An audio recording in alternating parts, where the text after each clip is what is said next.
What up? 大家好，我是锁头。You guys are spoiling us with your donations, your likes, and your shares on Instagram, Facebook, and even Line. Thank you. Big thank you and love you and bless. So before we get started, I need to warn you. What you are about to hear is very descriptive and has a lot of curse words. And unfortunately, because of the way YouTube works, we cannot allow all the swear words in. So if you really want to hear what Johnny Depp plans to do to Amber Heard and Elon Musk, we have posted an uncensored version of this episode in our members only area. So you can sign up, watch it, and then cancel after. Okay, so in our previous episode, Johnny Depp revealed that he was the one that got Amber Heard the role in Aquaman. And as soon as he did that, Team Heard was out for blood. And with time running out, they are desperate, which is why they try everything in their power to piss Johnny off. And this time, they've come with receipts. So you were pretty angry after Miss Heard got her temporary restraining order, weren't you? I was, more than anything, I was hurt. And you testified earlier this morning, you claimed that you somehow were responsible for her getting the role with Warner Brothers, correct? That's what you testified to this morning. You also tried to get her fired from Aquaman, didn't you? After the temporary restraining order. Which question would you like me to handle first? One question, sir. You tried to get her fired from the Aquaman after the temporary restraining order, didn't you? Well, what is related to the story about me getting... It just, yes or no, Mr. Depp. I don't... So I didn't that ask does what not come related, down to what yes or story no at all related to. times. I can't please you with a yes or a no every single time. It's a yes or no question, Mr. Depp. You tried to get Miss Heard fired, didn't you? Answer's no. All right, let's pull up Exhibit 821. Is that Mr. me Depp, trying to get her fired? This is a text message that you had with your sister, Christy Dombrowski. She was the first witness in this case, right? She doesn't work at Warner Brothers. She can't fire Amber. Yeah. This is a text message you had with her on June 4th, 2016, isn't it? June 4th, yes. Your Honor, move for the admission of Exhibit 821 as redacted. We would object on relevance grounds, Your Honor. I'll overrule that objection. And on June 4th, 2016, Mr. Depp, you texted your sister, I want her replaced on that W film. Did I read that right? You did. Her is referring to Amber, right? That's correct. And WB is Warner Brothers, correct? Again, correct. And then after you sent this text to your sister, following the temporary restraining order, you reached out to Guy Silverstein to have him fire Amber, correct? Who? Greg Silverstein, I'm sorry. I don't recall reaching out to Greg Silverstein. You reached out to Sue Kroll to get her to fire Miss Heard, right? I had vetted Miss Heard. I had vetted Miss Heard. Mr. Depp, you got your chance Warner to speak Brothers this morning. Your Honor, Warner Brothers had two franchises. Mr. Depp, if you could just answer the question, sir. Next question. You reached out to Greg Silverstein to get him to try to get Amber fired from Aquaman, didn't you? Asked and answered. Excuse me? Asked and answered. It's a yes or no question that he hasn't answered, yes or no. All right. Okay. Yes or no, sir? You reached out to Greg Silverstein to try to get Amber fired from Aquaman. Second half of your question is wrong, sir. You reached out to them Sue Kroll because I vetted her. No, Mr. Depp. You reached out to Sue Kroll to get her to try to get her to help you get Amber fired from Aquaman, didn't you? No. And you reached out to Kevin Sujihara to try to get him to help you get Amber fired from Aquaman, didn't you? No. So unfortunately, it looks like Team Heard's tactic is working, as even the judge had to step in and tell Johnny to answer the question directly. This is not looking good for Depp. And in the next clip, they're coming with even a more damning receipt. Oh, and by the way, whenever you hear the word mollusk, Johnny Depp is referring to Elon Musk, because a mollusk is a spineless animal, such as a snail, a clam, or a squid. So, bring on the bleeps. Can you pull up Exhibit 857, please? Mr. Depp, this is a text message that you sent to Christian Carino on August 15th, 2016, correct?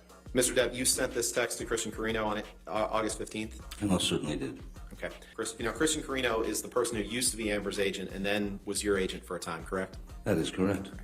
And in this text, Mr. Depp, you said, she's begging for total global humiliation. She's going to get it. I'm going to need your texts about San Francisco, brother. I'm even sorry to ask, but she sucked Mollusk's crooked dick and he gave her some lawyers. I have no mercy, no fear, and not an ounce of emotion, or what I once thought was love for this gold-digging, low-level, dime-a-dozen, mushy, pointless, dangling, overused, flappy fish market. I'm so happy she wants to go to fight this out. She will hit the wall hard. and I cannot wait to have this waste of a guzzler out of my life. I met a sublime little Russian here, which made me realize the time I blew on that 50-cent stripper. I wouldn't touch her with a goddamn glove. I can only hope that karma kicks in and takes the gift of breath from her. Sorry, man, but now I will stop at nothing. Let's see if Mollusk has a pair. Come see me face to face. I'll show him things he's never seen before, like the other side of his dick when I it off. Did I read that right? You did. Wow. I gotta give Depp props. He really knows how to cut people down with his words. And he took full credit for that literary massacre. So now Team Heard is gonna try and come at Johnny Depp again. But this time, instead of bringing receipts, they're gonna try and copy Camille's strategy of using what he said in the court and his testimony against him.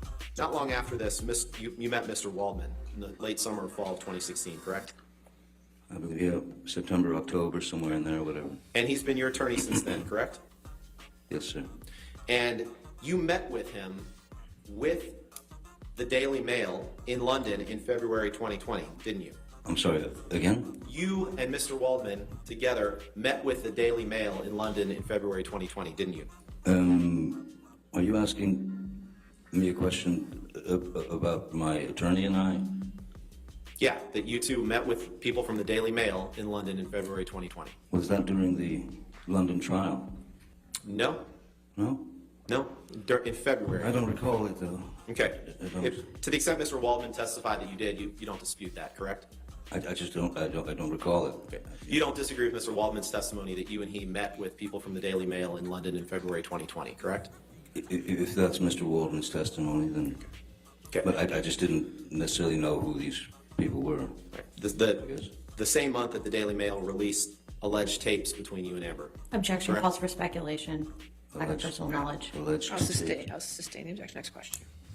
Now, Mr. Depp, you testified, and I wrote it down before lunch. You said, when Ms. Myers asked you something about, how does it feel to make you, or how does it feel to be here? You said, I've been living with it for 6 years and waiting to be able to get the truth out. Remember saying that? Yes. You also said, I've spoken up for what I've been carrying on my back. Remember saying that? Yes. And you've claimed several times in this proceeding, Mr. Depp, that this trial is your first chance to tell your story, haven't you? Yes, sir. But that's just not true, is it, Mr. Depp? That's not true. No, for me it is true. Okay, well, here's the thing. The fact is, Mr. Depp, when Dan Wooten wrote an article that was published in The Sun calling you a wife beater, you brought a lawsuit against The Sun in June of 2018, correct? Yes, I put And that was 6 months before Miss Heard ever wrote her op-ed, correct? I don't know. And in the summer of 2020, there was a several-week trial in London against The Sun, correct? Miss Heard was not a party to that trial, was she? Not my question, Mr. Depp. In the article that The Sun wrote that you sued over, you sued for Mr. Wooten calling you a wife beater, correct? Objection asked and answered. Sustain. Next question. And in the trial that you subsequently brought, you called a lot of witnesses, right? I don't know what a lot is. I don't know. Many people testified on both sides of the trial, correct?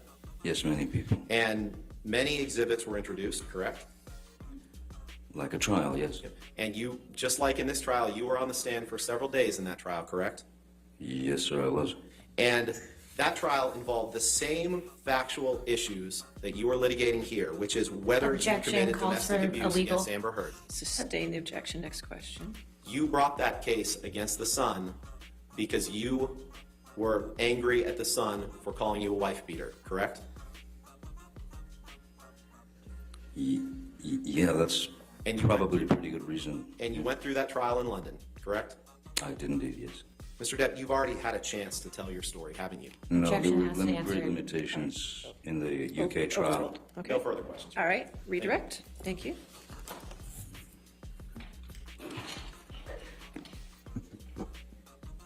So if you ask me, Team Heard failed this round. They were trying unsuccessfully to shape the narrative that Johnny Depp colluded with his lawyer to create a smear campaign against Amber Heard soon after she filed a restraining order against him. which is the basis for Amber Heard's $100 million defamation suit against Johnny Depp. But the judge, Johnny Depp, and everyone else in that courtroom wouldn't buy in it.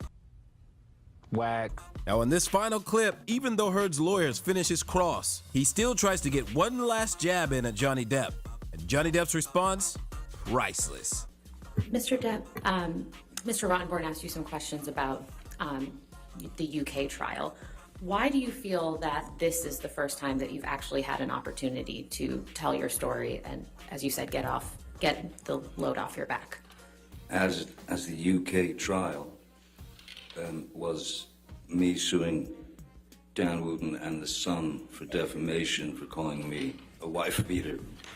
The UK have there are different laws, there are different ways they handle things. There are also limitations in, some things can be brought up, some things cannot be Your Honor, brought up. as I said, he calls for legal Rottenborn. conclusion. He's talking about limitations in evidence in the English. Your Honor, he's talking about his experience testifying. Overruled. You'll be okay. Woo! That's probably the most heated we've seen Johnny Depp since the beginning of this trial. And with the jury set to make their final decision tomorrow night, everyone's nerves are on end. Now, with so much having been revealed last night, Kate Moss, TMZ, the fake photos, and of course, Aquaman. I'm not sure if this little spat will help or hurt Johnny Depp's case so late in the game. But what do you think in the comments down below? And with Amber Heard's team having only 1 hour left to cross or call a witness, there's no telling what tactics or last-minute antics they're willing to pull out to try and shift the outcome in their favor. So I guess we'll have to wait and see tonight, and you can be damn sure we'll be covering it for you tomorrow. So until then, remember to like, subscribe, and we'll see you on the flip side. Peace!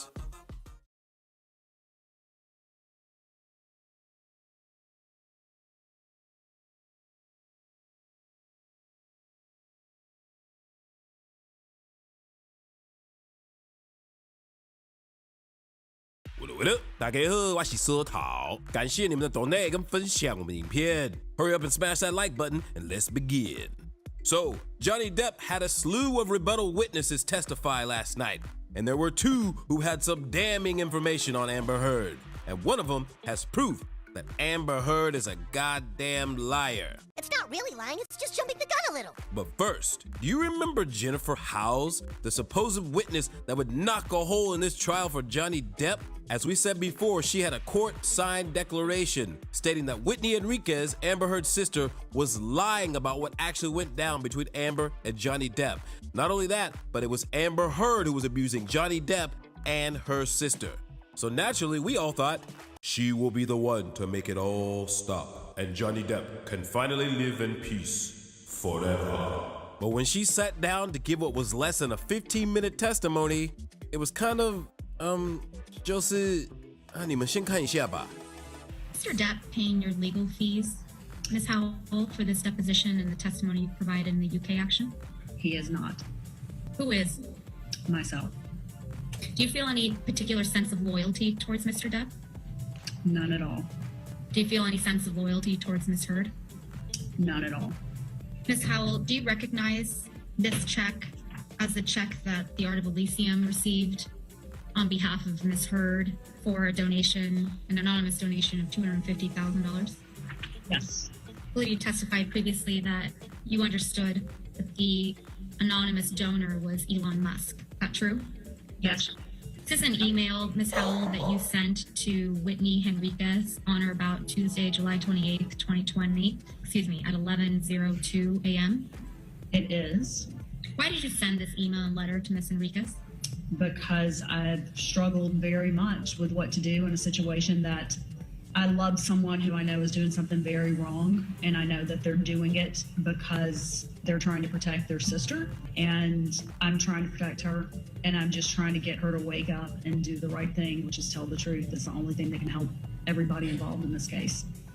Ms. Howell, do you recall submitting a witness statement in the United Kingdom? Yeah, they basically just called to verify the witness statement that was submitted previously. Okay. So not exactly a showstopper of a testimony, is it? There was almost no mention regarding anything she said in the court document, and I'm guessing that it was inadmissible because of hearsay. Now, although Jennifer's testimony was disappointing, there was one person's testimony last night that was far from it. But first, let's pull out some receipts. Amber Heard previously testified several weeks ago that Johnny Depp's denial of her alleged abuse and his lawsuit against her is what caused her career downfall, in particular, her role and involvement in the Aquaman films. And this is also partly the basis of her $100 million defamation suit against him. How your career evolved after the divorce, which I think was final in February 2017. I had to fight really hard to keep my career. After I got my TRO, I lost opportunities. I got canceled from jobs. I got dropped from campaign I'd shot. I fought to keep my job in a movie the biggest movie opportunity I had to date. Which was what? It was Justice League with the option to become Aquaman. It later became Aquaman. But I had to fight really hard to stay even in Justice League because that was right around the time of the divorce. I kind of showed up to work months early and stayed really late to fight to keep the job. I managed to keep it and managed slowly to kind of to gain through this kind of hard work and goodwill I was able to foster. I was able to keep and make other jobs and eventually made a movie called Aquaman. And, I was getting my career back, even though it was, it took a major hit when I got my restraining order against Johnny. And what was your role in Aquaman?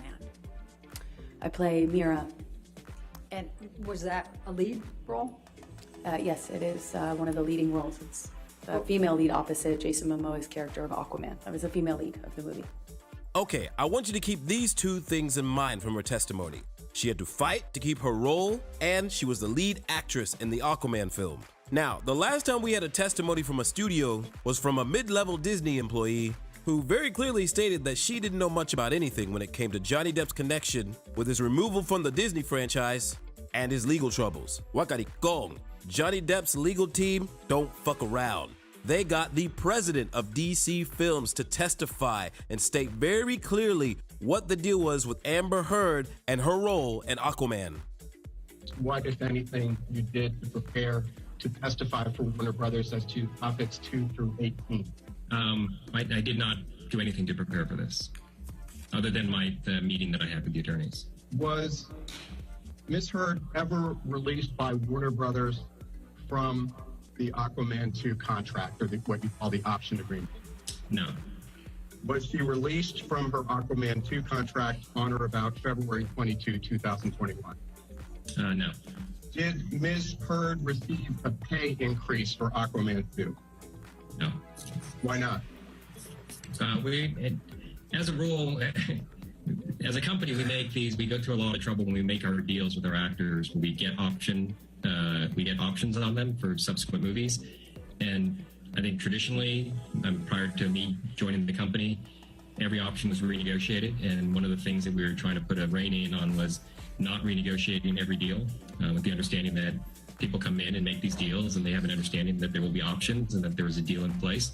And it was a big part of our philosophy that we were going to hold people to their options moving forward. But did Warner Brothers at any point in time reduce Ms. Heard's role in Aquaman 2? The role in the film the size of the role in the film that she has was determined in the early development of the script, which would have happened in 2018, I would say. The character's involvement in the story was sort of what it was from the beginning. Was her role ever reduced for any reason? No, again, from the early stages of the development of the script, the movie was built around the character of Arthur and the character of Orm, Arthur being Jason Momoa and Orm being Patrick Wilson. So they were always the two co-leads of the movie. Did Warner Brothers ever plan to portray Ms. Heard as the co-lead in Aquaman 2? No, the movie was always pitched as a buddy comedy between Jason Momoa and Patrick Wilson.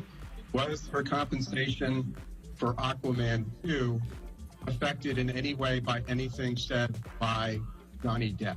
No. Was her compensation for Aquaman 2 affected by anything said by Adam Waldman? No. Was her compensation for Aquaman 2 affected by anything said by anybody representing Johnny Depp? No. So no on all accounts. This is very different than Amber Heard's account, but he did have one yes. Was there any delay in Warner Brothers exercising the option to cast Ms. Heard in Aquaman 2? Yes, there was. How long a delay was there? I don't know, probably weeks. What was the cause of the delay? There were conversations about potentially recasting. Did Warner Brothers believe that those concerns were legitimate? Yeah, I mean, I had no reason not to believe the director and the producer of the movie. What, if any, creative concerns did Warner Brothers have about casting Amber Heard as Mira in Aquaman 2? It was the concerns that were brought up at the wrap of the first movie, production of the first movie, which is the issue of chemistry. Did the two have chemistry? I think editorially they were able to make that relationship work in the first movie, but there was a concern that it took a lot of effort to get there, and would we be better off recasting, finding someone who had better, more natural chemistry with Jason Momoa and move forward that way. Did Warner Brothers take any steps affirmatively to audition other actresses for the role of Mira in Aquaman 2? No, we did not. Other than the creative concerns and concerns about chemistry you testified about, was there any other reason Warner Brothers delayed in picking up Ms. Heard's option for Aquaman 2? No, it was all concerns about whether she was the right bit of casting for the movie. What role, if any, did Ms. Heard's dispute with Johnny Depp have in Warner Brothers' delay picking up Ms. Heard's option for Aquaman 2?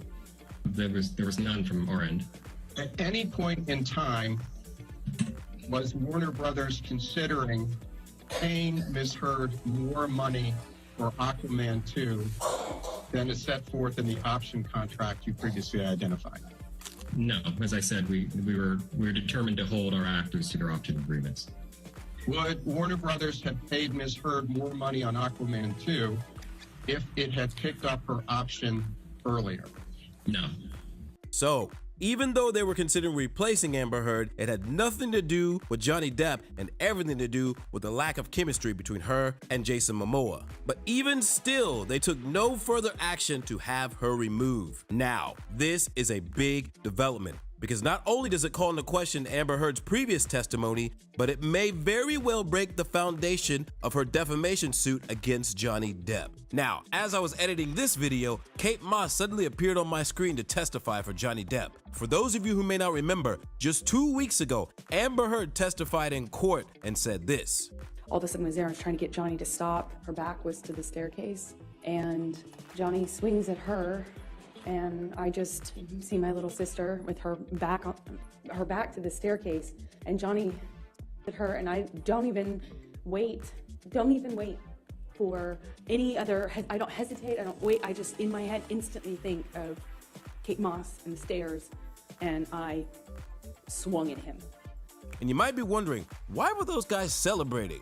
Well, let's find out. We were leaving the room, and Johnny left the room before I did, and there had been a rainstorm, and as I left the room, I slid down the stairs, and I hurt my back. How did you? And I screamed because I was in, because I didn't know what had happened to me, and I was in pain, and he came running back to help me and carried me to my room and got me medical attention.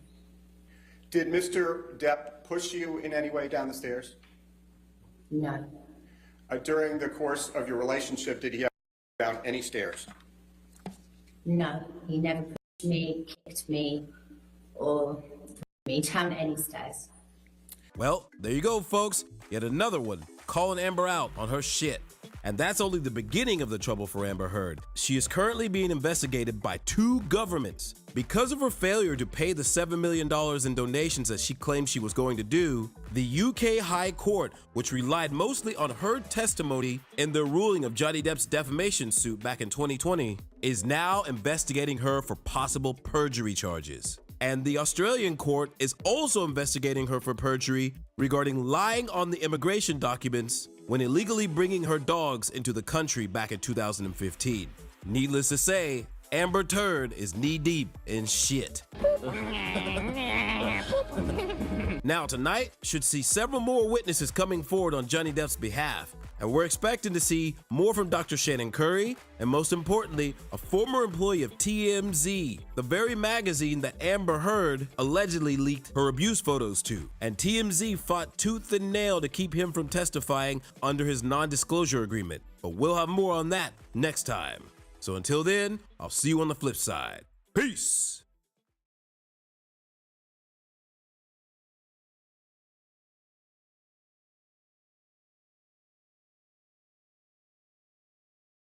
平川说电竞，天天两魔兽。大家好，我是平川，今天给大家带来一场精彩的人兽大战，希望大家喜欢。好，我们看一下双方的一个出生点位。地图是 NI 北部出岛，出生在地图左下角是蓝色的兽族选手英菲。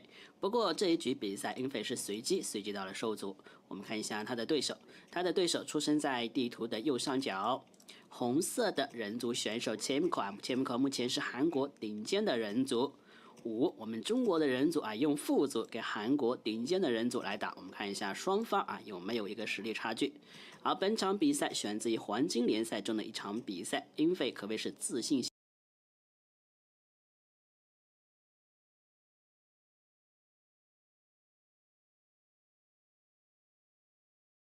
My name is Dr. Kate Bieberdorf, but you may know me as Kate the Chemist. Today, I'll be answering your questions from Twitter. This is Chemistry Support.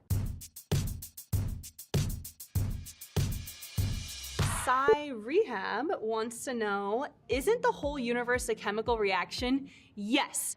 Absolutely, 100% yes. Chemistry is everywhere in everything. If you can see it, breathe it, touch it, it's chemistry. We're taking atoms and rearranging them into different ways, and it's just chemistry everywhere, everything around us. It's elemental. Next up, from Inan Yam, wants to know, chemistry lecture, why does Diet Coke and Mentos make a chemical reaction? Mentos is a porous candy, and so if you look really closely at a Mentos, all of it on the outside has these little holes, there's these little pores, and when we drop it into Diet Coke, that is immediately attractive to carbon dioxide. So all the carbon dioxide in the soda rushes to the candy, and it starts to like sit on those pores, but it's not just one carbon dioxide molecule or a second carbon dioxide molecule, it's hundreds and thousands of them slamming together at once. So as they reach the candy, they're smashing into each other here, they build up pressure and they end up shooting straight out of the Diet Coke. And so we have this really beautiful soda volcano. It has nothing to do with the Diet Coke itself. It's the fact that there's carbon dioxide in the soda, and it's the shape of the candy itself. So you could do this experiment with Coke, with Mountain Dew, with any soda you want. It just so happens that Diet Coke works really well, and it doesn't contain the sugar, so it's much easier to clean up. Now, HollyJean05 wants to know, in chemistry, how do you get two bonds to break up? This feels like a joke. I will say you can get two bonds to break whenever you have neighboring atoms that they are more attracted to. So let me give you an example.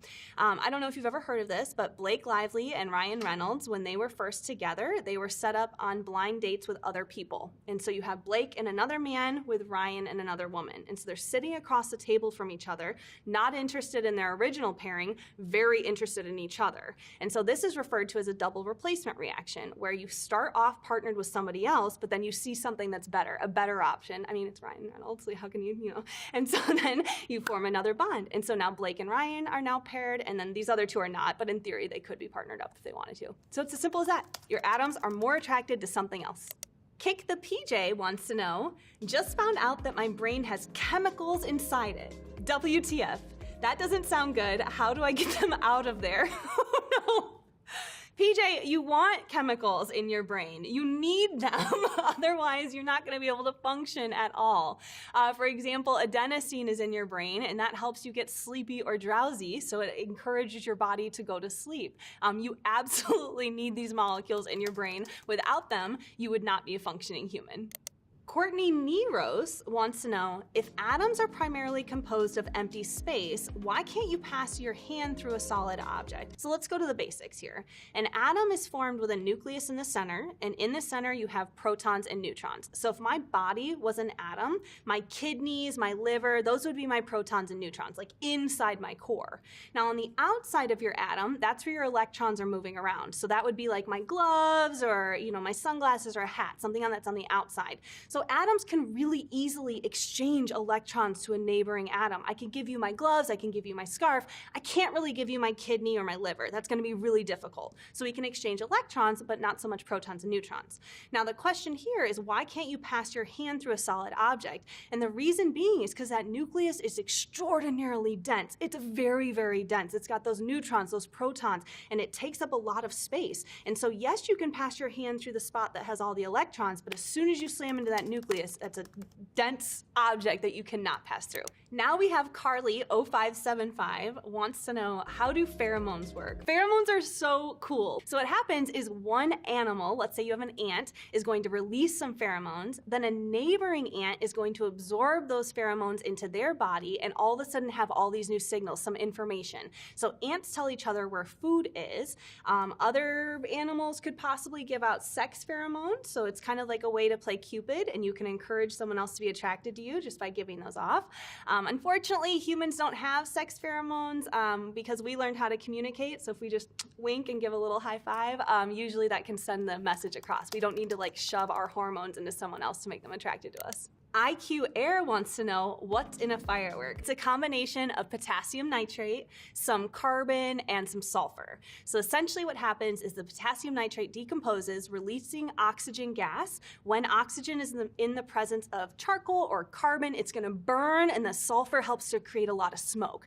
Now, there's usually a second piece in there, like a delayed timer that's going on as well. And so once that gets hot enough, that's going to do the second boom. So the first explosion gets us all the way up to the sky, and the second explosion gives us the huge bang. Now this is where we see the colors. So if there's red, there's going to be some strontium in there. If there's some green or blue, there's probably copper. The pinks are from potassium. Those burnt orange, beautiful colors, those are from sodium. So it's a big mixture of molecules, and it's all thanks to chemistry.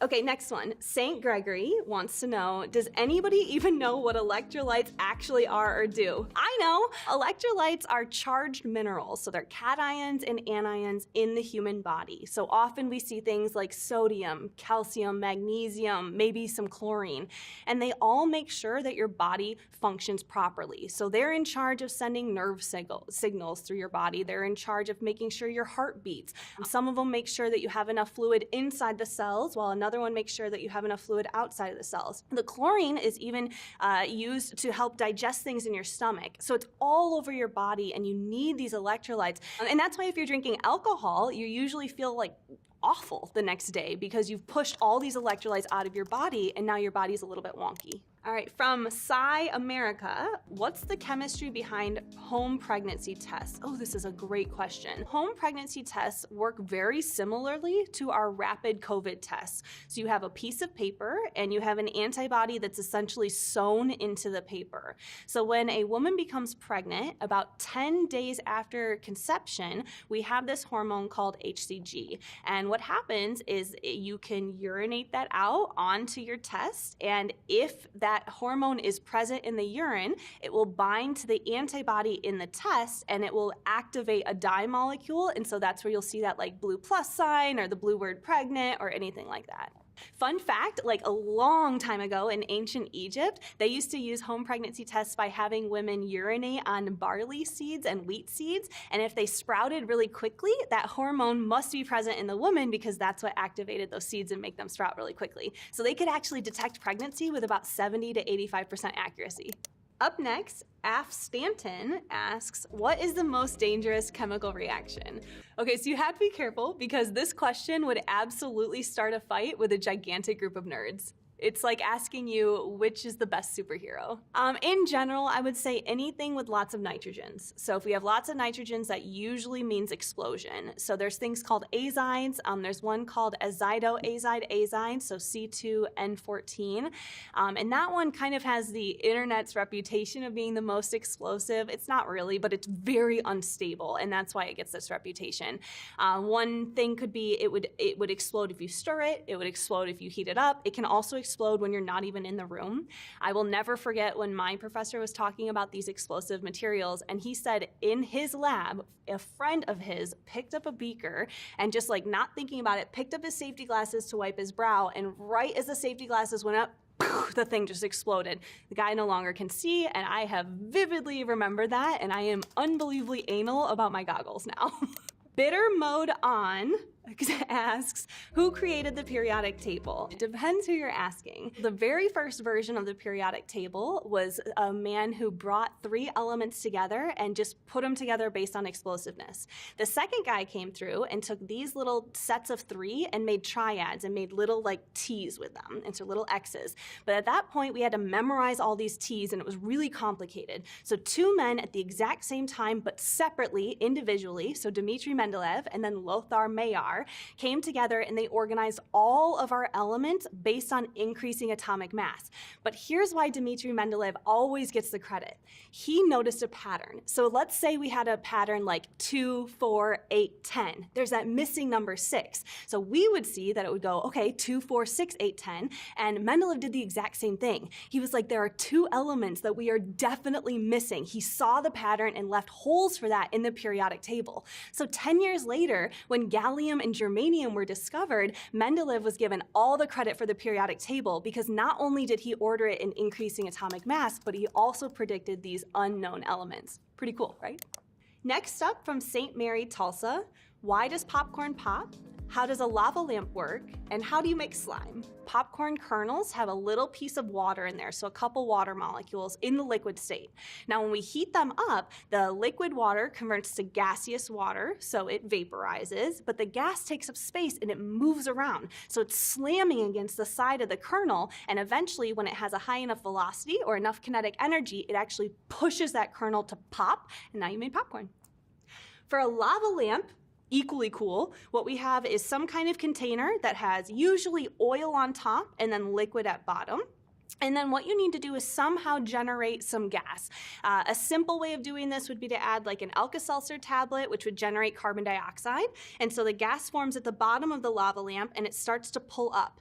As it goes up, it kind of drags the water molecules with it and they go all the way up to the top. So visually, we see the water molecules move through the oil layer. They get to the top, the gas pops, it lets go of the water molecule. Water's more dense than oil, so it sinks down to the bottom. And then the process just repeats itself. Carbon dioxide goes up, it pops, water comes back down. Over and over again. Very beautiful.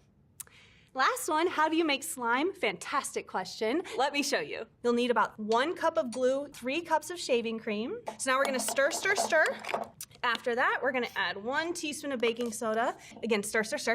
So if you're adding glitter or food coloring, now go to town. So we're looking for a nice homogeneous mixture, so it's all really mixed together. 2 tablespoons of contact solution is going to activate your slime because we're adding boron. Let this sit for like, I don't know, 30 minutes or so and let that reaction happen. But if you can't wait, like me, I can't ever wait, stick your hands right in there. Ooh!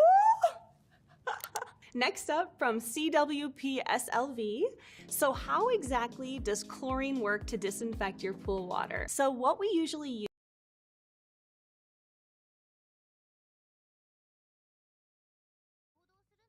ことですけど、一部の商品にはタイムリミットがありますので、できるだけ早く決めた方がいいですよ。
すごいのが来るよ。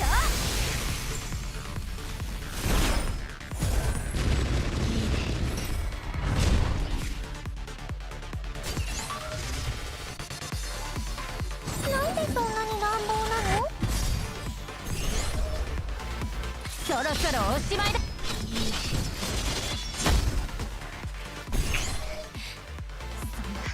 お注射の時間ですよ。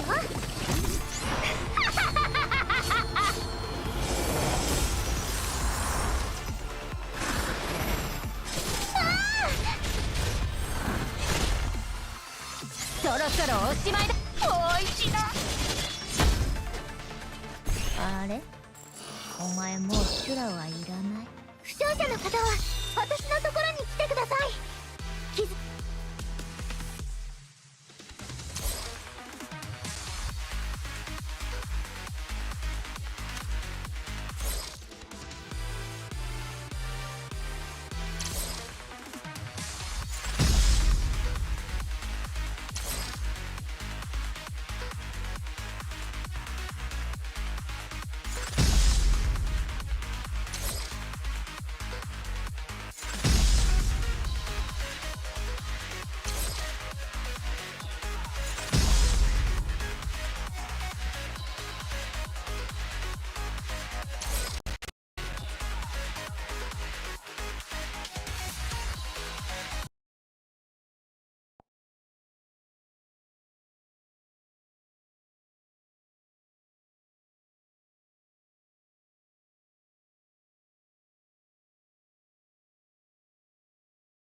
アーテリーギア。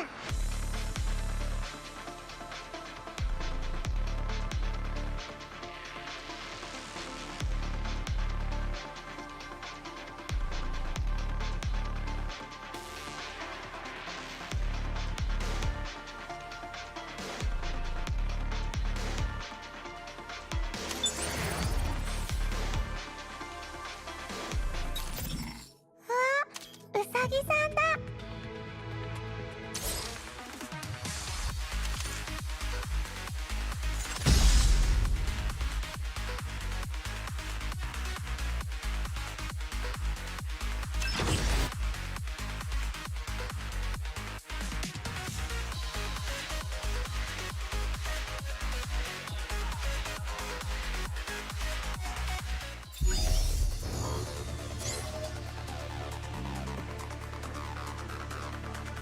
なんでそんなに乱暴なの？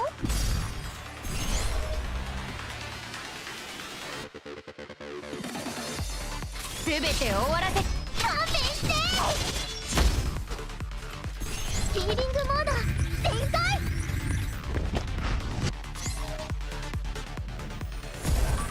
勘弁して。ゲームのルールに従うように。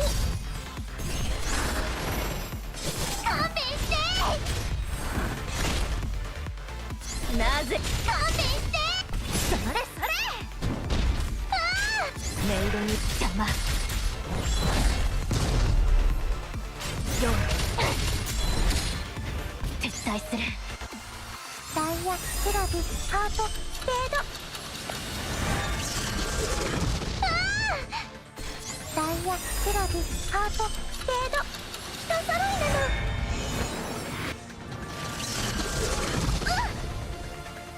お注射の時間ですよ。逃げるな。それそれ。刀剣はいつか折れる定め。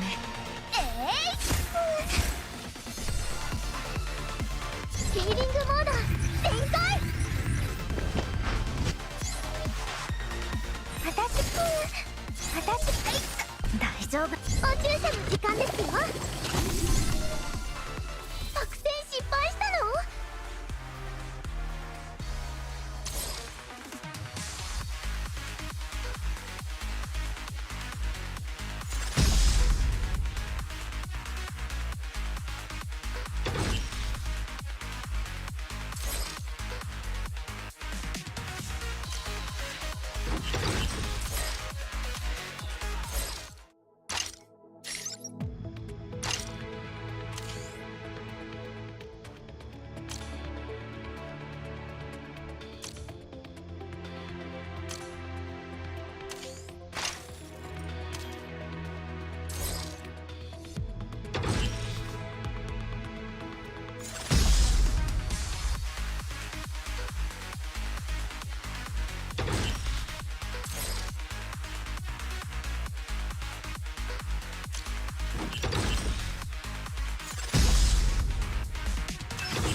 隠れて遊びすぎちゃったの。全ては私のゲー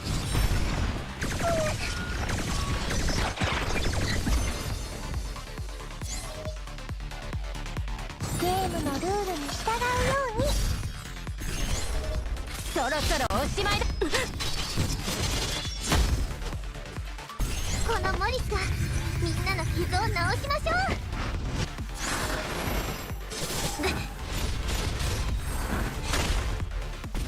2点勘弁して勘弁してこのモリスがみんなの傷を治しましょう。くだらなく腕をかかれ。あれお前もう修羅はいらない。消毒の時間だ。消毒の時間だ。私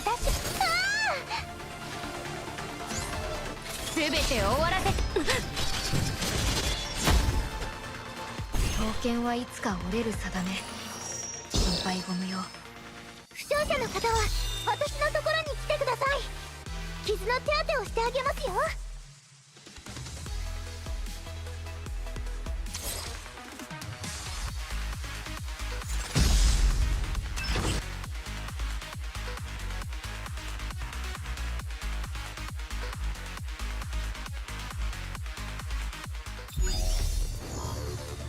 試練掃除。そこです。遊びすぎちゃったの。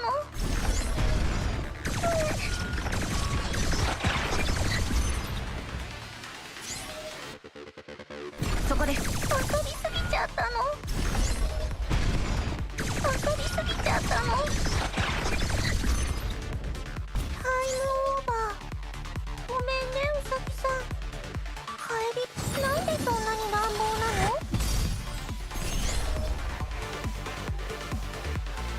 全て終わらせ。そんな私ティミーは帰って昼寝する。負傷者の方は私のところに来てください。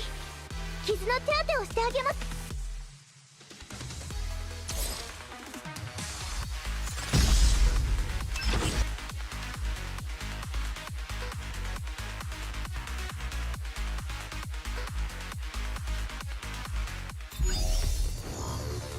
そこです。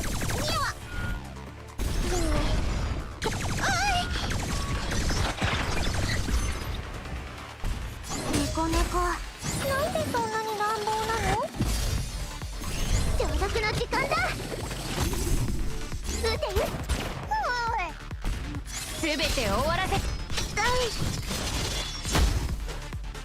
ティミーは帰って昼寝する。これで敵は全滅ですね。指揮官もシリちゃんもすごい。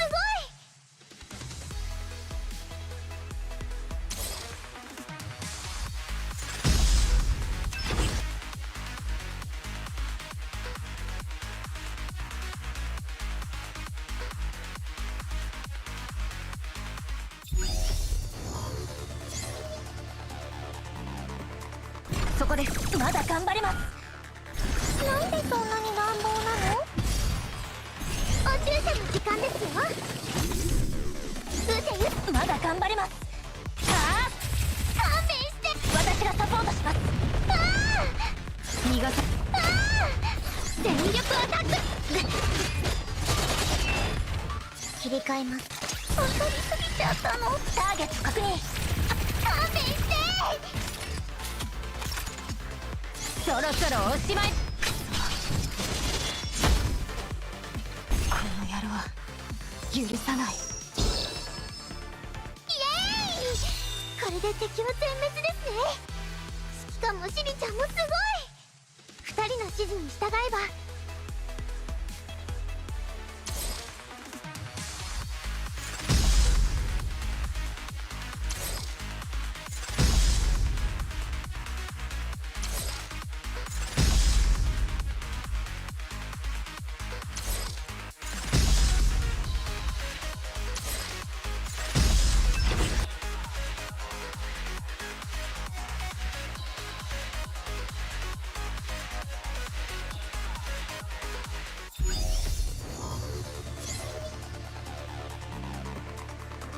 こで遊びすぎちゃったの。タイムオーバー。ごめんねウサギ。なんでそんなに乱暴なの？全て終わらせて。邪魔。撤退する。大丈夫。まだ次が。撃てる？もう一度。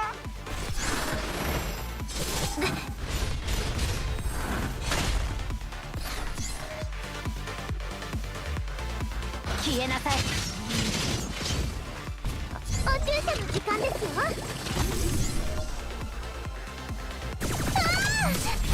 勘弁して。心配しないで。すぐに戻ってきますから。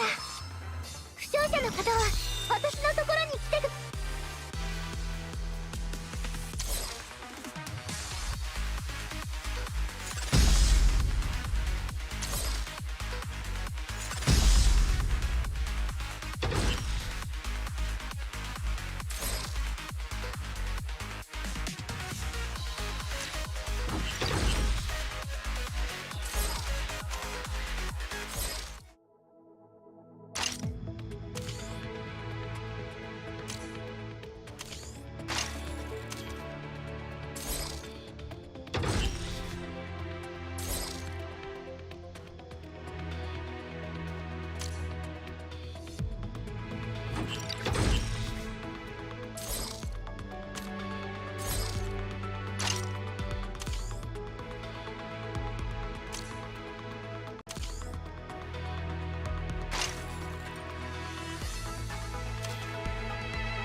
なんでそんなに乱暴なの？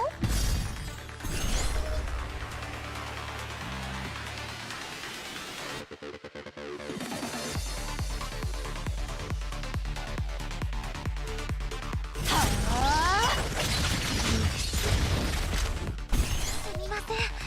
私憲法撤退する。心配しないで。すぐに戻ってきますから。負傷者の方は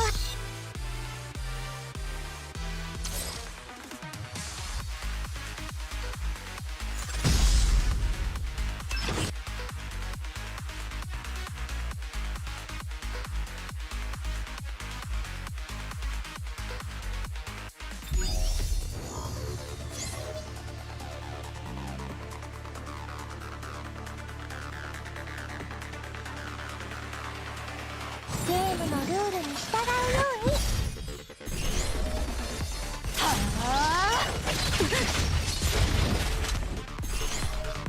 我が家腕の中で助けてバシリスク。負傷者の方は私のところに来てください。傷の手当てをしてあげますよ。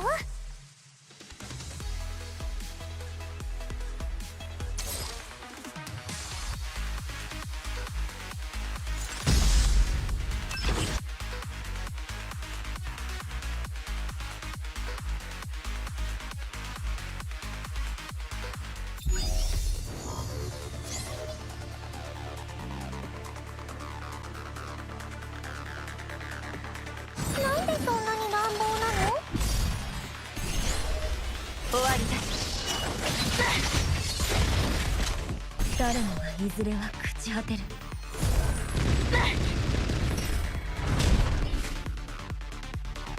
ヒーリングモード全開。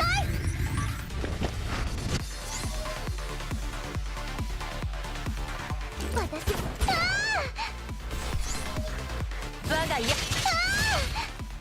配しないで。すぐに戻ってきますから。負傷者の方は私のところに来てください。傷の手当てをしてあげますよ。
悪くない。早速新しい力。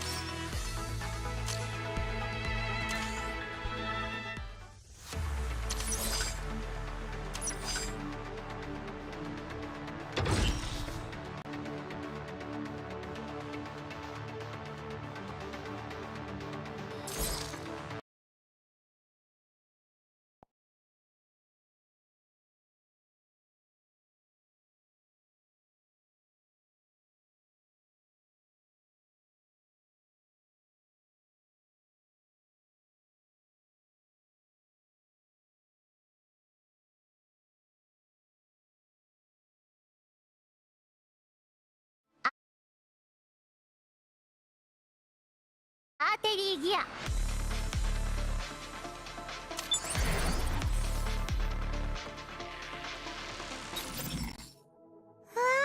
さぎさんだ。久しぶり。はじめまして。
Jury trial.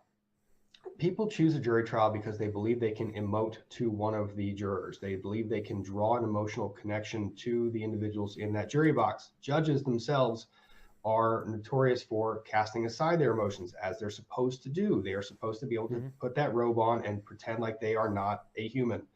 I mean, they are, but they're supposed to pretend like they are justice. With this particular case, the jury trial is weird. It's an odd thing because you're taking a divorce and making it a jury trial. Divorce is inherently messy. It's inherently personal.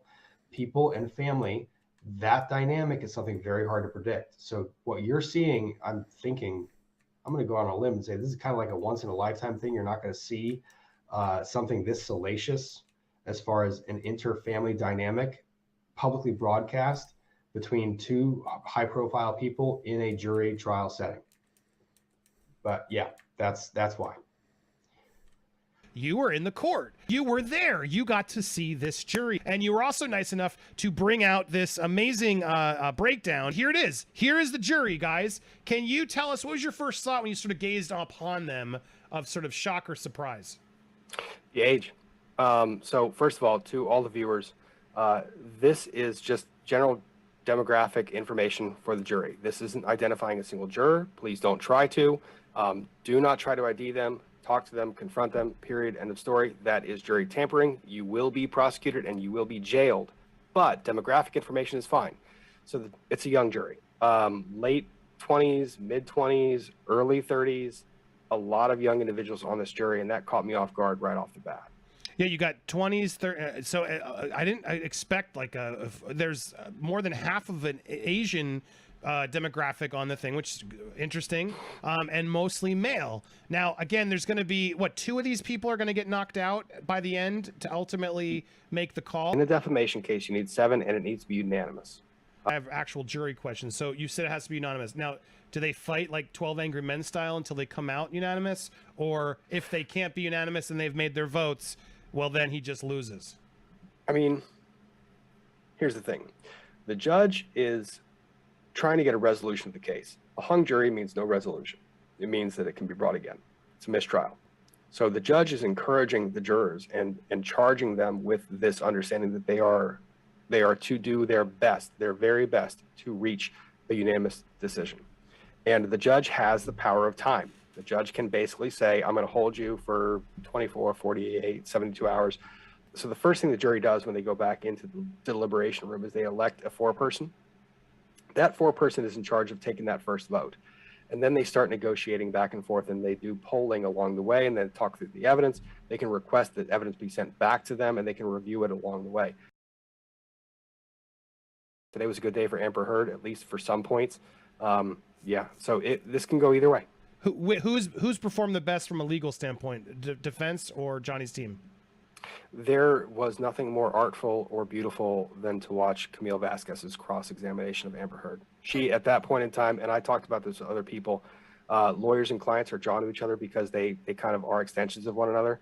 People are talking about this whole, is there a Camille and Johnny Depp connection? There's not. What it is that Camille is the extension of Johnny Depp. And when she stands up at that podium, she is a sword and shield for him. He has been sitting there for the last however many weeks listening to all this crap at a table where he can't talk, and his attorney has to face that with him, and she gets up, and what does she do but start throwing daggers, throwing lightning bolts, and actually speaking on his behalf.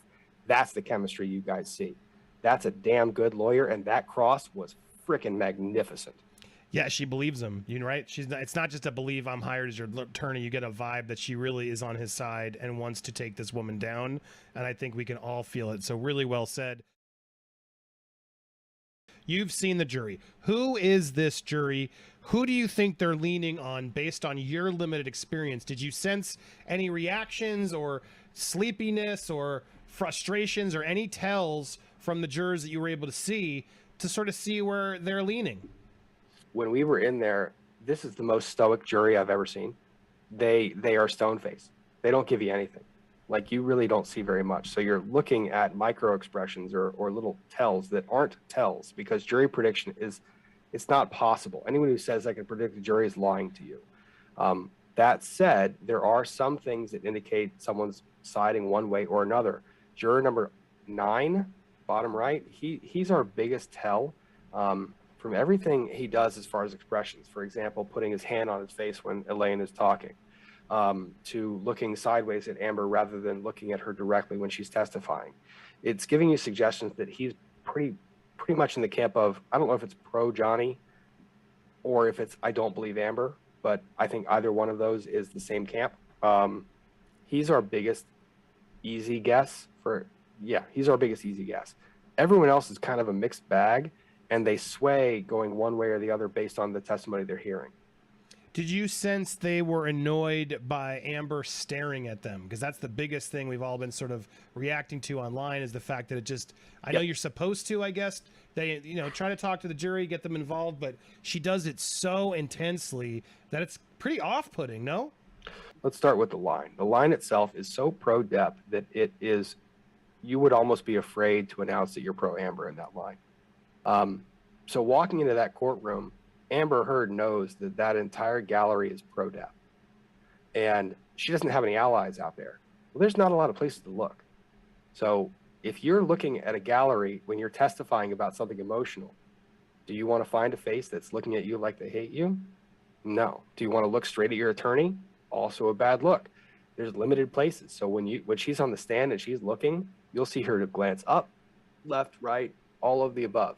I will say the looking at the jury is very off-putting, and the way that she looks at them is something that I have found rather curious. So, number 9. Yes. She does not, she knows he is opposition to her. So when she's on the stand, she will look above him to numbers 4 and 5. And if they meet her eyes, she'll deadlock on them. If they don't meet her eyes, I'm not kidding. If they don't meet her eyes, she tracks down to 8 and 7. Those are her all.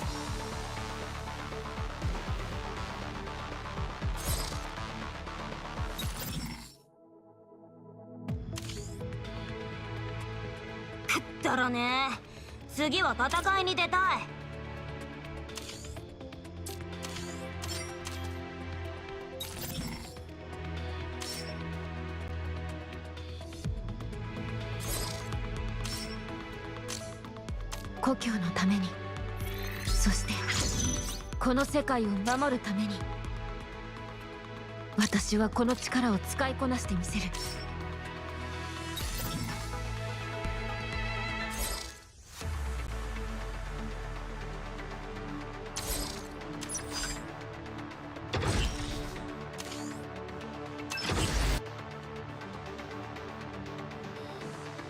Alternates. And then if they don't meet her eyes, she goes to 6. And then finally, she'll go to 1, 2, or 3, like all of those guys. Wow, so she doesn't like the Asians, is what you're saying. No, it's just they are naturally. Sorry, I'm just trying to. Away I don't from like her. I'm trying to make it more. No, I'm just joking. I know. I get it. Trust me, it's not. This is not the first time I've explained this and had that joke. Everyone has had that joke. It's honestly just a natural progression because looking when you're down, and then she's moving to whoever's giving her the contact. Got it. Now, Yep. I heard a rumor that some of them have actually turned their chairs away from her. Have you heard this too? They have, and during some of her direct testimony. So for the viewers who don't follow any trials, on direct examination, what you want to see is a jury that's aiming their chairs at your witness. For direct examination, the witness is the star. So you want the jury fully engaged. You want shoulders facing that way, and you want the chair facing that way. Well, during some of Amber Heard's direct examination, all of the chairs were facing the podium where Elaine Bredehoff was standing. And the jury was looking at Amber answering like this, and back to Elaine, and like this, and then back to Elaine. It was only select parts of the testimony where the jury actually turned to fully engage her. Juror number 2 likes to not doze off, but he's probably our biggest teller of the group. His body language kind of displays how he feels about the testimony. If it's not really great, he kind of slumps his shoulders and leans forward, and then he's just like out of it until something perks him up. Now, what was interesting about that one was when Camille started crossing, he visibly got more upright, and actually you saw him take the pen cap off of his pen and start physically writing notes. And I was like, oh shit, okay, here we go.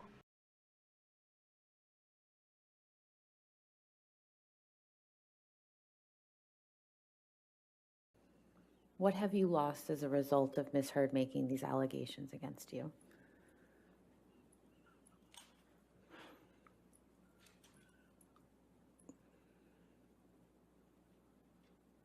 nothing less than everything. Nothing less than everything. Because when the allegations were made, when the allegations were rapidly circling the globe,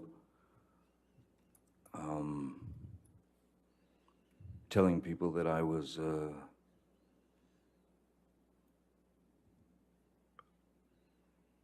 drunken, cocaine-fueled menace who beat women suddenly in my 50s.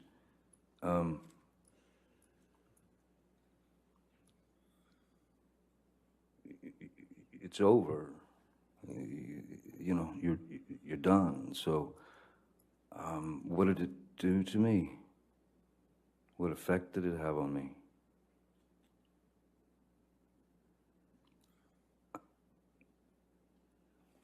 I'll put it to you this way. No matter the outcome of this trial, the second the allegations were made against me, the accusations, the second that more and more of these things, as I said, metastasized and turned into fodder for the media. Once that happens, or once that happened, I lost then. That is to say, I lost because that is not a thing that anyone is gonna just put on your back for a short period of time. I will live with that for the rest of my life because of the allegations and because it was such a high-profile case. So I lost then, no matter the outcome of this trial. I'll carry that for the rest of my days.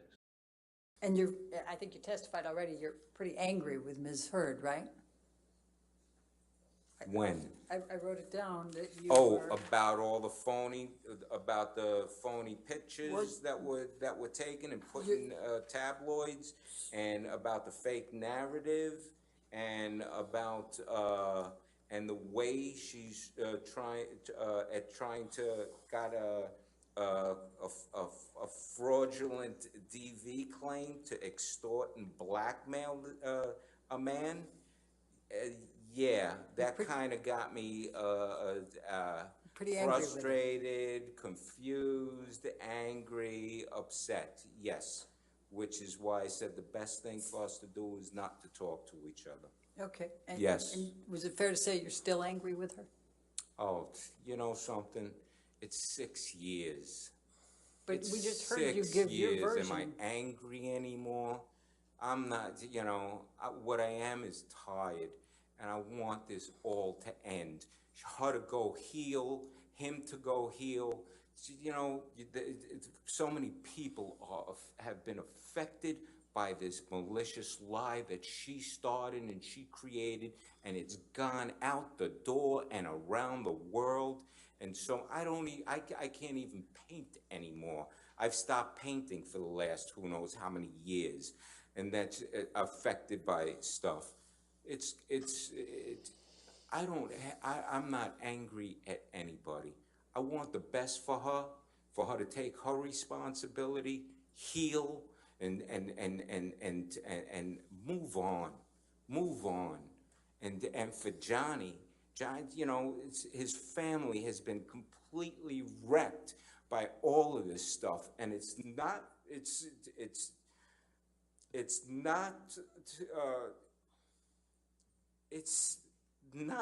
fair. It's not right what she did and what happened for so many people to get affected from this. It's insane. And Mr. Baruch? How this happened.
And I think you testified.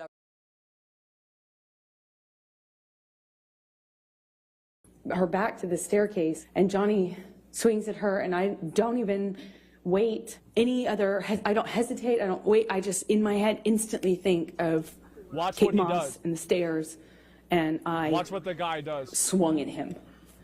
Kate Moss and the stairs, and I swung at him. He's like, we got her. Oh, we got her. Kate Moss and the stairs, and I swung at him. Good morning, Your Honor. Mr. Depp calls Kate Moss to the stand. She will be appearing on your screen. All right, ma'am, can you hear me? Yes, can you count to 5 for me? 1, 2, 3, 4, 5. Thank you, ma'am. If you could raise your right hand. Would you please state your full name for the record? Kate Moss. Ms. Moss, how do you know Mr. Depp? I had a relationship with him from 1993 to 1994 to 1998. What, if anything, happened when you were in Jamaica with Mr. Depp?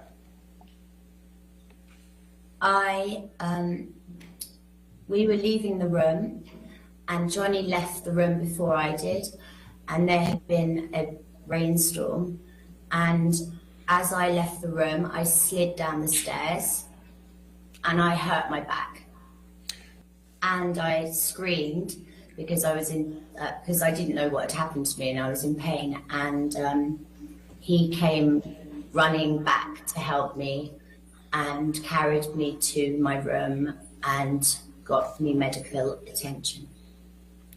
Did Mr. Depp push you in any way down the stairs? No.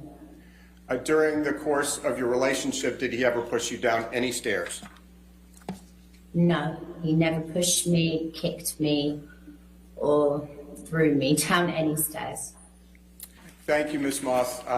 We have nothing further at this time. We greatly appreciate your taking the time to testify. All right, any cross-examination? No, Your Honor. All right, you're free to go. Thank you, Ms. Moss. Thank you very much. Thank you very much. Thank you. All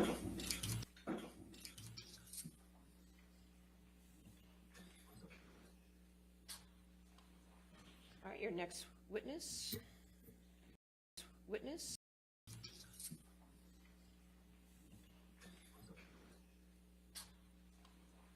All right, your next witness. Okay, let's see here. This is the UK media. Okay, here we go. Left, photoshopped Amber Heard photo published by The Sun. Right, original photo taken by Amber Heard. I mean,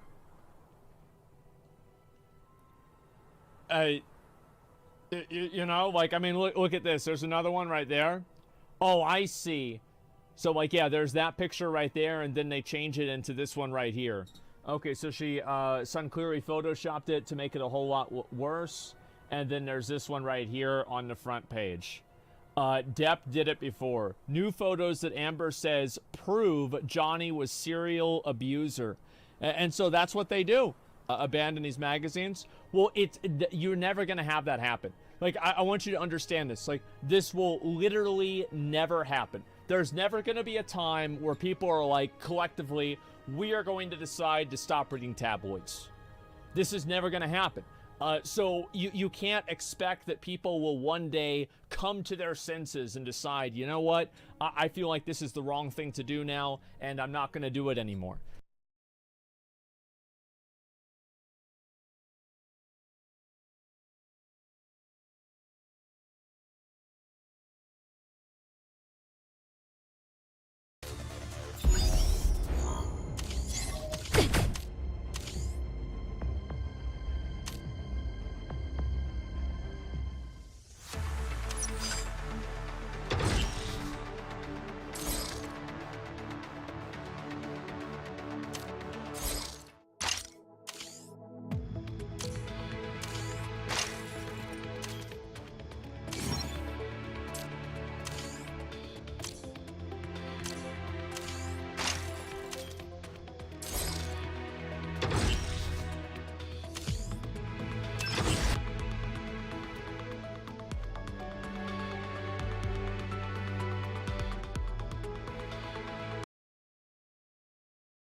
You've seen the jury. Who is this jury?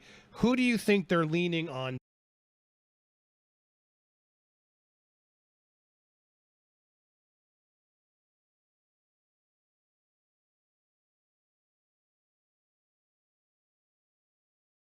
The next one says, I think it says Elon. Correct. It's Elon Musk, right? Correct. All right. May 2016. Okay. Correct. Met Ball. Correct. That's a big fancy party in New York, right? Yes, it is. All right. And she says she dated him after Johnny. Correct. That poor man. She met Elon Musk in May 2016. When did she file the TRO? That poor guy. The last answer was May 21st. I believe it was May 26th, 27th. I'm correct. When did she start dating Elon Musk? Sometime after that. All right. Yeah. Sometime after the TRO? I believe so, yes. Okay. See, all the people saying that Elon Musk is dumb, I think this is better evidence than even Tesla. He got the fuck out of there.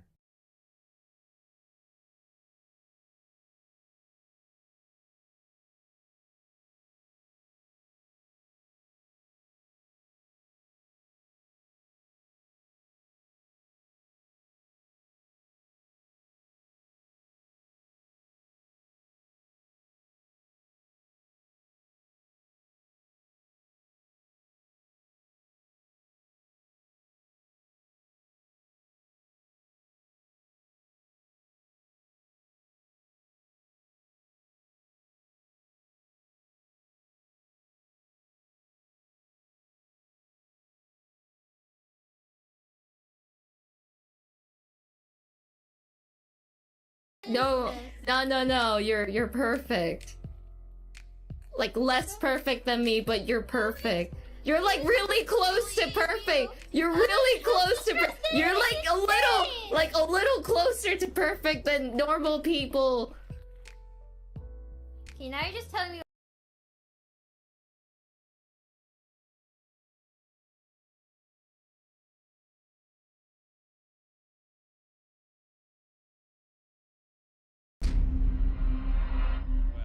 Like around robin, you really just see exactly where everybody's at.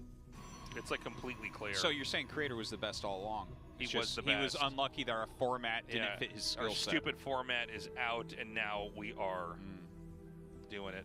By the way, this is a proxy Stargate build. Yeah. So, Rays of the Void? I think it's going to be Void Ray. I mean... Oh, look at this. He didn't eBay. He's like, yeah, try to expand now. My favorite is when I see the Cyclone lock onto something and run away from it, and the other unit runs away, and the Cyclone still kills it. I'm like, yeah, dude. I like do a fist pump every time. I'm like, I love this unit. So funny. Like, people are playing so fast and messing up. It's like the Cyclone's like, don't worry, I will attack no matter what at distances that nothing in the game has ever seen. Yeah, this Cyclone, remember when it came out, it was so much better too. Yeah. When Legacy of the Void first had its like test phase at BlizzCon, and we all got to go play. Oh yeah. I played against Day9, and I was playing Apollo, and it was the same thing. I was next to you. I was playing Apollo, you're playing Day9, and we were both losing to Cyclones. Yeah, like I made disruptions. I'm like, oh, this stuff's broke. I'm like blowing all this stuff up, and then the Cyclone lock-on started. Yeah.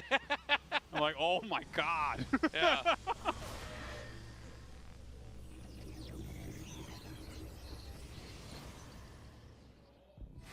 Oh! That wasn't supposed to happen. Maru knows that wasn't. That Reaper was Artos' brother. Oh my god! No. Oh! And that Adept was our mom! Oh my god! Diving on top of that Cyclone. That was one for the Cyclone haters out there. And all the Oracles get away. Yeah. They're pretty damaged, though. I mean, that was an Ocean's 11 level heist right there, getting in and getting out in that. Oh, missing the kills here. Gonna try to shade out. Nice micro. Getting what he can. Oracles coming back in. All right, loses one. He's actually not getting that much damage. You got like an SCV and a Marine. And now the Cyclone is going to get another one. All right, so 2 Oracles fall there. I think he's probably just going to save this other one for some tagging. Want that for its scouting capability. 3rd Nexus is coming up at the natural. Okay. Morrow going to begin inching out here. Obviously, the observer sees this. Well, the scan. Sorry, they're tagged anyways. What am I talking about?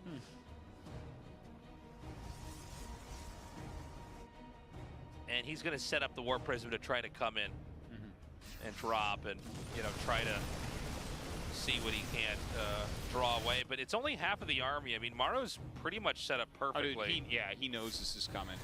He's so ready for it. Yeah, and I mean, he just punishes that so easily. And, you know, it shows like a smart player versus a smart player in a moment like that where it's like, well, I'll come out with some of my stuff. And everybody, even at the highest levels, like, well, now it's time to send the War Prism out. I've got 3 bases, you're on 2, let's slow you down. But then he had to set up to catch that. Yeah, like you have to test, and you probably should expect there to be something there. But when there's not, huge damage. A Viking is being made to help chase that Prism away. Love the Immortals. 2nd Robo. And that support bay coming up.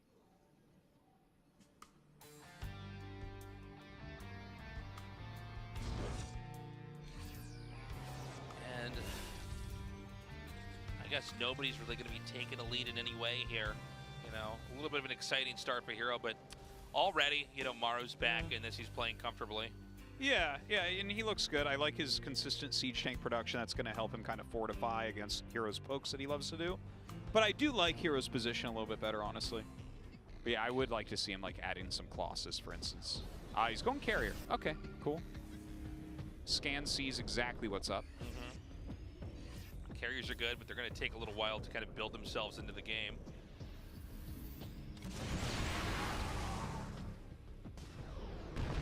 Okay, another attack in. He chucks the disruptors, and it's not really that strong. Dude, he's so good at dodging, it's insane. Yeah. It is pretty awesome. So they're both maxed. A Thor is being made. Okay, cool.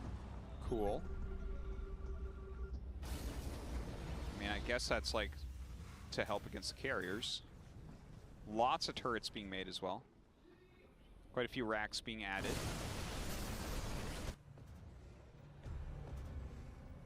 And It's again, really interesting watching this. Well, yeah, it's like Hero is, I guess, not playing his role, like traditionally here in the matchup of kind of staying back. And you know, there's a reason why we don't see Protosses do this, and it's because it's hard to find any ground. You know what I mean? It's hard to find like an area where you're like, oh, I see what I can do here. You know, because it's siege tanks and ghosts, and it's, you know. Yeah. How are you going to get in there and do that? And so he's eating a lot of these shots. I guess it's okay if carriers are being made because you can bleed off a little bit of supply and swap that in with something else. But now Terran's taking a 5th base. We're starting to run out of map here for both sides. He's getting a fusion core as well.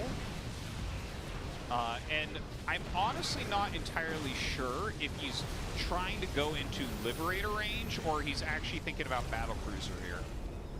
Because his economy is getting very big, and if he's going to have to play against Carrier, I mean, Battlecruisers are pretty damn good, so could be. Now, the Tempest upgrade, I love to see it. I was going to mention that I believe it was actually Trap when he was really coming up with really, really, really strong PBT. He was actually utilizing like Blink Disruptor Tempest at one point. But look at this, it's a huge attack coming in. And does get forced back. You notice the interceptors die so quickly. Yeah, but there is, you know, something too. The interceptor's coming out because it draws a lot of the shots away from everything else. But immediately the supply's filled back and Ghost cloaking is almost done. More Thors being pumped out, by the way. Oh, those disruptor hits were good. Yeah, that was insane. Those are the ones we were looking for. Oh, the planetary lives, though. A lot of units are picked off as they retreat. Hero is taking all the nexuses to the bottom right.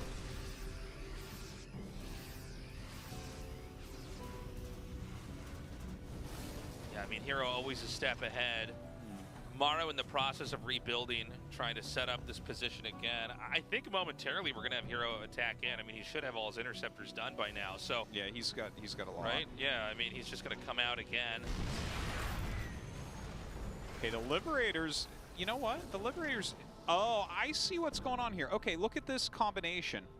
Oh, Archon's being added, and that's fascinating. I don't think that's going to be good, though.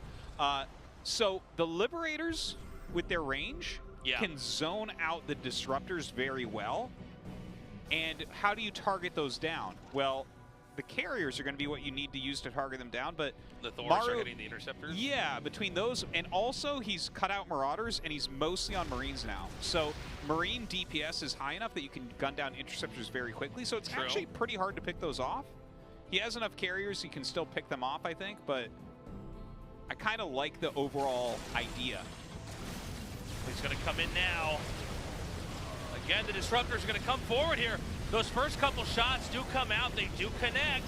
Interceptor's going to come right back over here. How much more sustain are they going to have? Looks like both the Thors are eliminated.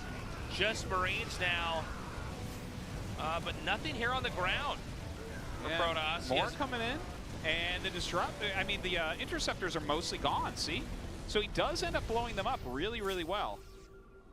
Now he's going into Tempest, so I think that is going to probably help him out. But look at his army. His army is like only Carriers and Disruptors. Adding a few High Templars in.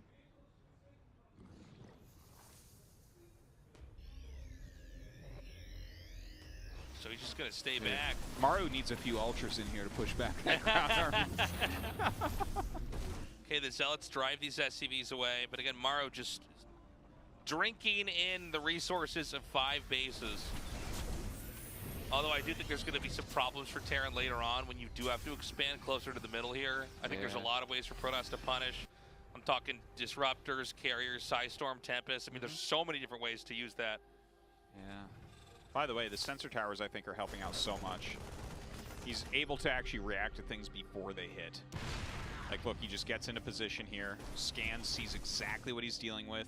Those Zealot harassments, though, it's hard. He's having a hard time even getting a planetary to finish up here.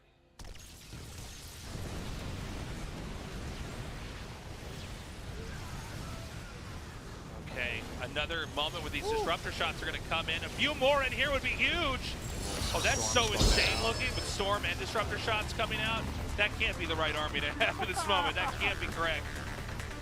It's a lot of splash damage, and definitely a lot of overlap there. Yeah, whatever the Disruptor ball hits, the Storm had no real impact, unless it's a Thor, I guess.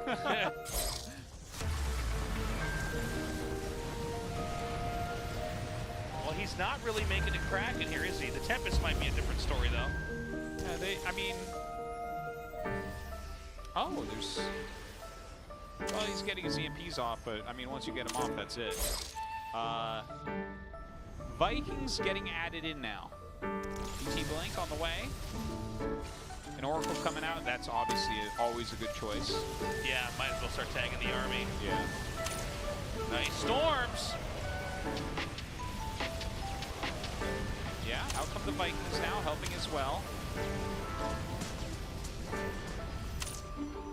Maru is just very efficient. He's trying to set up his little shield battery wall now. Not going to let that happen. At least Maru has a good idea that's what he wants to do. Oh my god. It's DT Blink time, boys.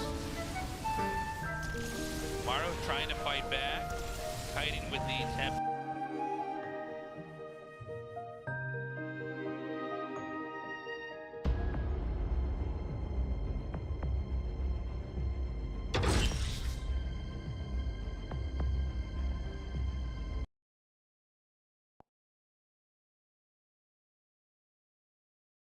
This is so strong, though. And there's one turret way back over here. Good reaction from Maru. Yeah. Just immediately sees that.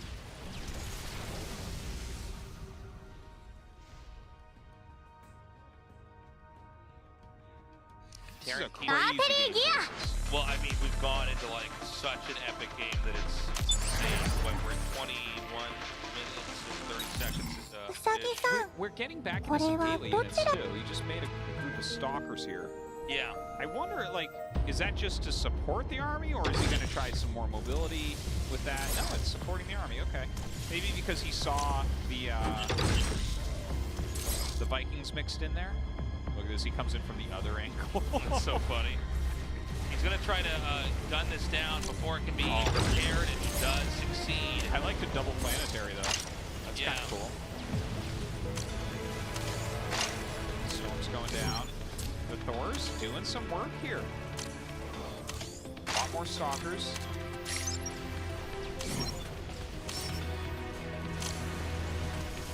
Oh, EMP's going down. Flicks in, and suddenly the stalkers are the great late game unit. Yeah, well, there's not that much bio, really. It's like Ghost Thor at this point. Yeah. Fills the supply back in. I think Mara's supposed to turn around now. Yeah. There's no way Hero's not going to kill this army. Zealots are going to kill that. Yeah. Might have overstayed his welcome just slightly. Okay, he picks up, gets out of here. Back to his tank. I wonder if he could just build depots around one of these planetaries. Probably not. You have to have them down on one side, they just blink there. We talked about this before, but I feel like the play is to have an orbital where they're mining from and then have planetaries around that. So that when the Zealots come, you just lift off and then fight the planetaries. Yeah, I like that. Wow. Just mangling those Tempests. The Tempests all gone. Now it's just a Gateway army with the Disruptor in it. A couple of Mortals as well. Mortals, of course, will do well against those Thors. This is such an insane game here. God, the meat grinder. Well, he's gonna micro the Thors away with a Medivacs. Yeah, and it so works. Funny, Look how low they are. Oh my God, Hero, you got to chase. What? Oh!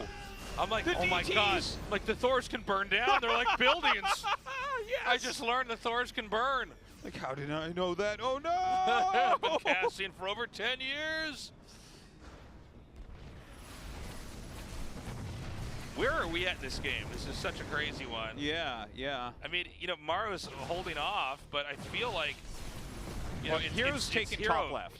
Yeah, and Hero's also really stopping mining on these bases. Yeah. I'm not sure what his mineral patches look like everywhere, but he's been sitting on 90 workers forever.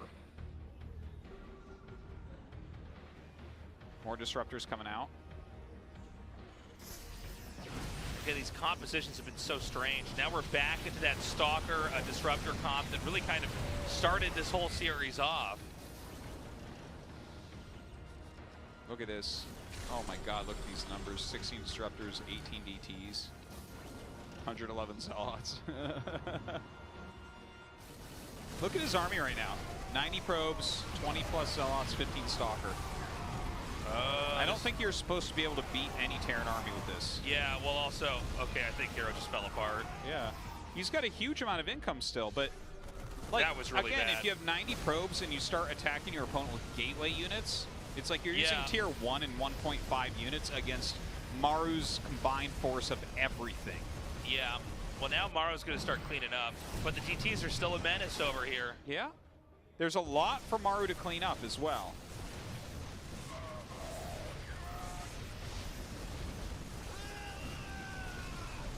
Oh man, DT's mixing this up as well. Nukes coming down here. What an efficient way to get rid of one of the bases. I'm sorry, but Maru's income, yeah, I guess his income is fine. Yeah, yeah, he's doing all right.